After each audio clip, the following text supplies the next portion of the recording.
उपस्थित हमारी सभी लक्ष्य कमांडर बहनें, हमारे युवा साथी लक्ष्य कमांडर और दूर दूर से आए हुए सभी सम्मानित भाई बहन, माताएं, बहनें और प्यारे बच्चे, बहुत सुंदर नज़ारा है, आंखों को भा रहा है। बहुत देर से हम लोग सुन रहे हैं, ये अच्छी संगत का परिणाम है कि आज हम सब लोग यहाँ पर एकत्र हुए हैं, क्योंकि आज माननीय कांशीराम साहब के जयंती के अवसर पर यूँ तो उनका जन्म पंजाब प्रांत के रोपड़ जिले के पृथ्वीपुर बुंगा साहब में हुआ था, उनके ननिहाल में।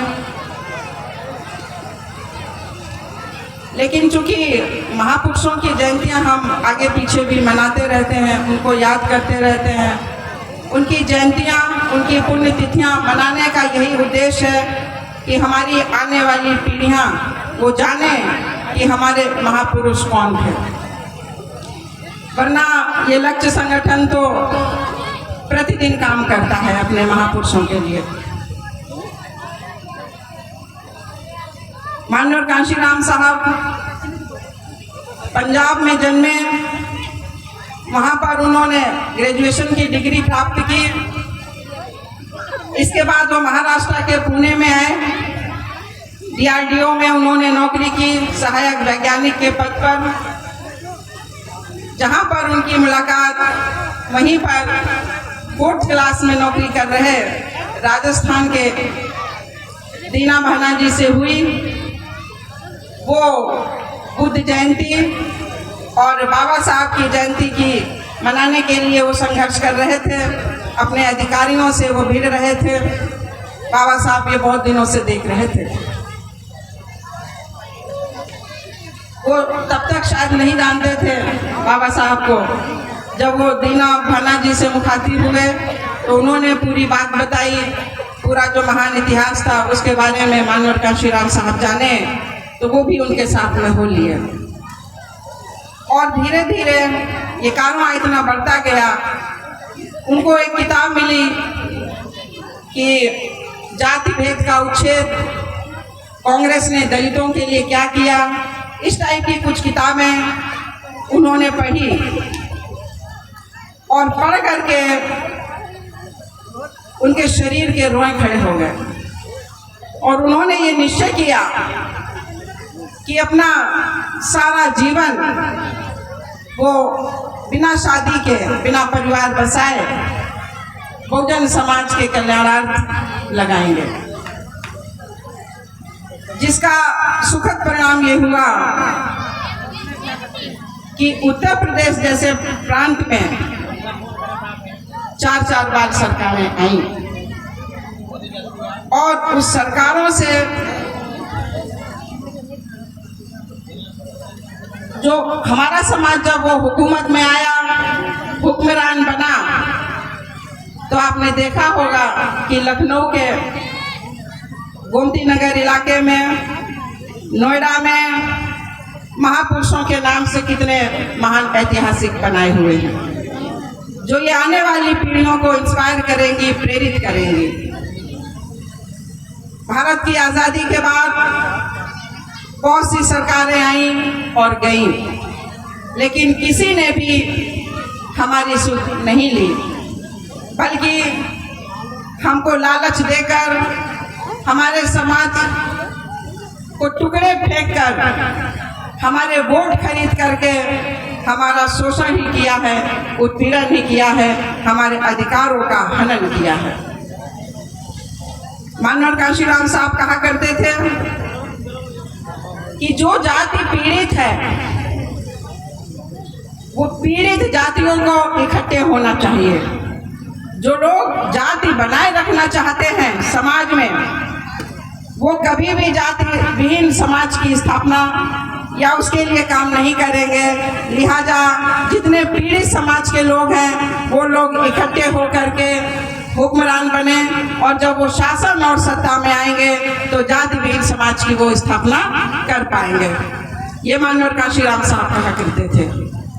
लेकिन आज जातियां विद्यमान हैं। जो लोग हमारा शोषण करते हैं वो लोग पढ़े लिखे हैं, अधिकारी हैं, सरकारों में बैठे हैं, शासन और प्रशासन में बैठे हैं, लेकिन वो सारे आंदोलन करेंगे, लेकिन वो जाति खत्म करने का आंदोलन कभी नहीं करेंगे।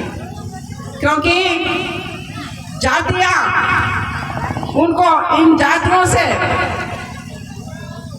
उनको बल मिलता है, जातियां बनी रहें, उनको धन प्राप्त होता है, उनको सत्ता मिलती है। वो बहुजन समाज में अंधविश्वास फैलाते हैं, नशा फैलाते हैं, पाखंड करते हैं, महिलाओं का शोषण करते हैं। हिंदू राष्ट्र की चेष्टा करने वाले, शासन सरकार में सत्ता में बैठने वाले, वो ये नहीं जानते कि भारत धर्मनिरपेक्ष राष्ट्र है, गणराज्य है। 1000 वर्षों से लोकतंत्रात्मक प्रणाली भारत में रही है और आज हम समाज में देखते हैं कि अलोकतंत्र की आत्मा विद्यमान है और संविधान लोकतांत्रिक होते हुए भी हमको हमारे अधिकार नहीं मिल पा रहे हैं। ये बहुत ही दुखद है। कितनी घटनाएं राजस्थान में हुई।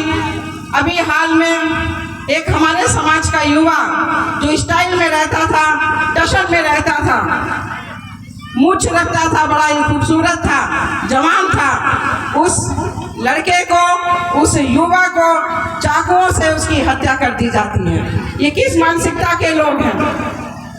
हमारे युवा, क्या उनको अपनी जवानी पे फख्र करने का अधिकार नहीं है? क्या उन्हें अपनी शादी में घोड़ी में बैठ के जाने का अधिकार नहीं है? क्या उन्हें मूछ रखने का अधिकार नहीं है, या उन्हें टोपी रखने का अधिकार नहीं है, या सुंदर अच्छे कपड़े पहनने का अधिकार नहीं है? लेकिन जो 15% लोग हैं, दूषित मानसिकता के जो लोग हैं, जो इस जाति व्यवस्था को बनाए रखना चाहते हैं, वर्ण व्यवस्था को जो बनाए रखना चाहते हैं, उनको हमारी जवानी रास नहीं आती है। हमारे बच्चे युवा हों और स्टाइल में रहें, ये बात उनको हजम नहीं होती है, उनके पेट में दर्द उठता है।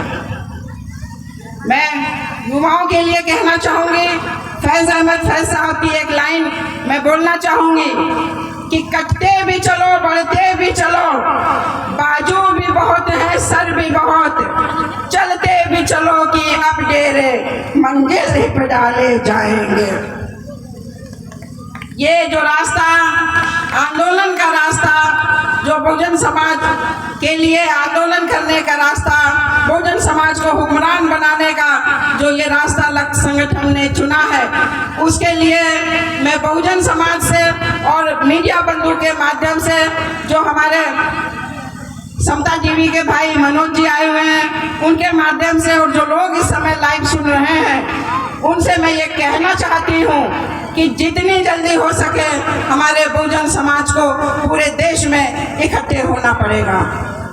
हमारी महिलाओं को घरों से निकल करके बहुजन आंदोलन की कमान संभालनी पड़ेगी। महिलाएं सृष्टि की सबसे खूबसूरत रचना है। वो परिवार का पालन पोषण करती हैं, घर देखती हैं, नौकरी करने वाली नौकरियां करती हैं, अपने बच्चों का पालन पोषण करती हैं, उनको अच्छे संस्कार देती हैं। तो जब वो घर चला सकती हैं, परिवार चला सकती हैं, तो मुझे पूरी उम्मीद है कि वो देश भी चला सकती हैं। ऐसी महिलाओं को, ऐसी सोच रखने वाली बहनों को मैं कोटि कोट नमन करती हूँ। और जो आंदोलन की जो भावना है, और गांव-गांव जाकर के ये लक्ष्य संगठन बहुजन समाज की बहन बेटियों और माताओं में भरने का काम करता है। हमारा समाज बहुत ही दीनहीन है। वो, उसके पास जमीनें नहीं हैं, पैसा नहीं है, काफी हद तक शिक्षा भी नहीं है, गांव में वो पड़े हुए लोग हैं। तो हमारे बहुजन समाज के लोग जो संविधान की वजह से शहरों में आ गए, बस गए, अच्छे घरों में रहने लगे, जिन्होंने बड़ी बड़ी गाड़ियां खरीद ली, बैंक बैलेंस जिन्होंने बना लिए, जिनके बच्चे अच्छे स्कूलों में शिक्षा ग्रहण कर रहे हैं, वो लोग आराम तलबी हो गए। उन्होंने पीछे गांव में जाना छोड़ दिया, अपने लोगों के बीच में उठना बैठना छोड़ दिया। उनको शायद गांव में रहने वाले लोगों के कपड़ों से बदबू आती है, इसलिए वो शहरों में आकर के आगे बढ़ते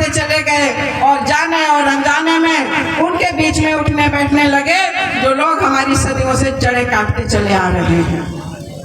वो ब्राह्मणवाद को, मनुवाद को वो बढ़ावा देने लगे और जब उनके बीच में बैठने लगे, उनके साथ में खाने पीने लगे, तो वो भी अपने आप को तथाकथित उच्च समाज के समझने लगे। लेकिन ऐसा नहीं है। हमारे लोग जो आर्थिक रूप से संपन्न हैं वो, और जो 15% जो लोग हैं जो दूषित मानसिकता के लोग हैं, उनको, हमारे लोगों को, पैसे वाले लोगों को वो अपने पाले में मिला लेते हैं और उनके माध्यम से हमारे समाज का दिन रात शोषण करते हैं और वो लोग कुछ नहीं बोल पाते। अभी जैसे हमारी पूर्ववक्ता बोल रही थी कि पार्लियामेंट में 131 एमपीज हैं, आरक्षित सीट से 131 एमपीज हैं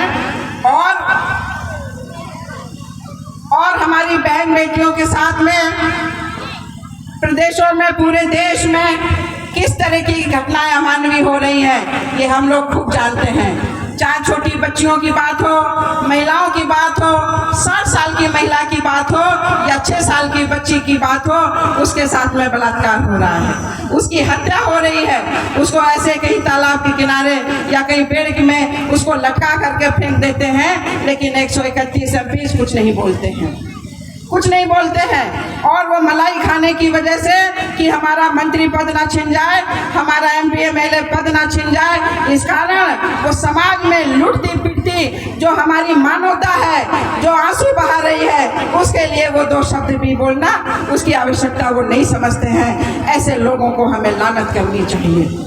और इलेक्शन के टाइम, अभी हाल में इलेक्शन खत्म हुए हैं, हम लोग ये देख रहे हैं कि राजनीति में तो हार जीत होती रहती है, वो तो एक आम बात है। लेकिन सामाजिक जो काम है, जो समाज है हमारा, वो हर समय विद्यमान है और सामाजिक संगठनों का ये दायित्व है कि अपने समाज में 365 दिन काम करते रहना चाहिए, उसको जागरूक करते रहना चाहिए। हमारे लोगों को लालच नहीं करनी चाहिए कि हमें इलेक्शन में खड़े होना है, हमको एमपी बनना है, एमएलए बनना है या किसी का अध्यक्ष बनना है। कांशीराम साहब कहते थे कि राजनीति चले या न चले, सत्ता आए या ना आए, लेकिन सामाजिक परिवर्तन की गति कभी धीमी नहीं पड़नी चाहिए। ये काम भारतीय समन्वय संगठन लक्ष्य, मैं समझती हूँ कि पूरे प्रदेश में ही नहीं, पूरे देश में कोई ऐसा संगठन नहीं है जो माननीय कांशीराम साहब की थीम पर जमीनी स्तर पर जो काम कर रहा है। भारतीय समन्वय संगठन लक्ष्य 1999 को स्थापित हुआ, जब बिहार राज्य के जहानाबाद जिले में 25 अनुसूचित जाति के लोगों की निर्मम हत्या रणवीर सेना ने की। जी हाँ, रणवीर सेना ने की और कोई आवाज नहीं आई। 1952 से हमारे लोग इलेक्शन में आ रहे हैं, हर 5 साल पावर में आते हैं, लेकिन कोई सुध नहीं लेता है। आज़ादी के बाद भी हमारे लोग गाजर मूली की तरह काटे जाते हैं, हमारी बहन बेटियों के साथ में बदतमीजी होती है, हमारे खेत जलाए जाते हैं, हमारे घरों को आग लगाई जाती है, हमारी संपत्ति नष्ट होती है, हमको पानी नहीं पीने दिया जाता है, हमारी छाया से लोग भागते हैं। न जाने कितने ऐसे अपराध होते हैं जिसमें हमारा कोई दोष नहीं होता है। इसके बाद भी कोई जब बोलता नहीं है, जिम्मेदार आदमी वो व्यक्ति नहीं बोलता जो हमारा प्रतिनिधि होता है, जिसको हम वोट दे करके वहां पर पहुंचाते हैं। जब वो नहीं बोलता है तो बहुत निराशा हाथ में लगती है। हम लोग ये सोचते हैं कि हमने इसको वोट क्यों दिया था, क्या ये पार्लियामेंट में, विधानसभा में जा करके ये क्या फोन चलाने के लिए दिया इसको, या गाड़ी में घूमने के लिए दिया, या विदेशों में घूमने के लिए दिया, हमने इसको वोट क्यों दिया था। मैं आप लोगों से ये कहना चाहती हूँ कि आप लोग टुकड़ों में नहीं बटिए, आप अनाज में नहीं बटिए। हमारा समाज का जो दलितपन है उसको निकालना होगा। माननीय कांशीराम साहब कहा करते थे कि हमको ऐसा बनना है, ऐसा नहीं बनना है। जब ये हमारा दलितपन जब निकल जाएगा तब निश्चित रूप से हमारा समाज हुक्मरान बनेगा। जब हमारा समाज हुक्मरान बनेगा, जब शासन और सत्ता में आएगा, तभी हमको सामाजिक न्याय मिलेगा, इंसाफ मिलेगा और संविधान को सही तरीके से हम चला पाएंगे पूरे देश में, तभी हम सब कुछ काम कर पाएंगे। तभी ऐसा दिन आएगा जब हर घर में नौकरी होगी, जब कोई भूख से नहीं मरेगा, जब कोई हमारी छाया से नहीं भागेगा, जब हमारे युवा की मुछ नहीं कटेगी, जब उसकी हत्या नहीं होगी, जब हमारी बहन बेटियों के साथ में बलात्कार नहीं होंगे। तो साथियों, सामाजिक रूप से हम जो बहुजन समाज के लोग हैं, SC ST और माइनॉरिटी के लोग, अनुसूचित जाति जनजाति, पिछड़े और धार्मिक अल्पसंख्यक समुदाय के लोग, हम 85% लोग हैं और हमें सामाजिक रूप से एक होना चाहिए। आपके रायबरेली में इस बहादुर नगर में श्रवण कुमार जी ने जो बहादुरी का काम किया है वो इतिहास में दर्ज हो गया। 100 अक्षरों से उनका नाम लिखा जाएगा, ऐसा मेरा विश्वास है। श्रवण कुमार जी और उनके पूरे परिवार को लक्ष्य टीम की तरफ से बहुत सारी मंगल कामनाएं कि उन्होंने एक ऐसा साहसी भरा काम किया है जो पढ़े लिखे लोग नहीं कर सकते हैं। वो भाई हमारा जो रिक्शा चलाता है, जो मजदूरी करता है, उसके अंदर मिशन कितना कूट कूट करके भरा है। हम सब लोगों को उससे प्रेरणा लेनी चाहिए। उसने अपने दरवाजे पर बहुजन नायक माननीय कांशीराम साहब की मूर्ति की स्थापना की और उनके गेट पर ग्रिल से लिखा है, लोहे से जय भीम लिखा हुआ है। क्या शहरों में अच्छे घरों में रहने वाले लोगों की क्या इतनी हिम्मत है कि वो अपने गेट पे जय भीम लिखवा सकें? नहीं हिम्मत है। इतने मक्कार हमारे लोग हैं, पैसों के मद में आकर के अपने महापुरुषों के त्याग, उनके परिश्रम को, उनकी भूख प्यास को भूल बैठे हैं। उनको हमें जगाना होगा और उनको ये दिखाना होगा कि जो भूखा नंगा हमारा समाज जो गांव में रहता है, जिसको शायद वो सुबह से निकलता है काम की तलाश में, उसको नहीं मालूम होता है कि वो शाम को उसको रोटी मिलेगी कि नहीं मिलेगी, ऐसा भी समाज है। और हम ऐसे ही समाज को जागरूक करने निकले हैं और एक दिन ऐसा आएगा जब हम आप लोगों को कॉल करेंगे और लखनऊ की सड़कों पर जब जगह नहीं बचेगी, आप लोग उन सड़कों को भरने का काम करेंगे। विधानसभा के सामने कोई भी मुख्यमंत्री होगा, किसी भी सरकार का मुख्यमंत्री होगा, जब हम 10,000 15,000 की भीड़ विधानसभा के सामने ले जाएंगे तो कोई भी मुख्यमंत्री उस समय होगा वो बाहर निकल के आपकी समस्या को सुनने के लिए मजबूर होगा। ये लक्ष्य संगठन काम कर रहा है। आप लोग जहां भी रहते हैं, जहां से भी आए हैं, वहां पर सीना चौड़ा करके रहिए।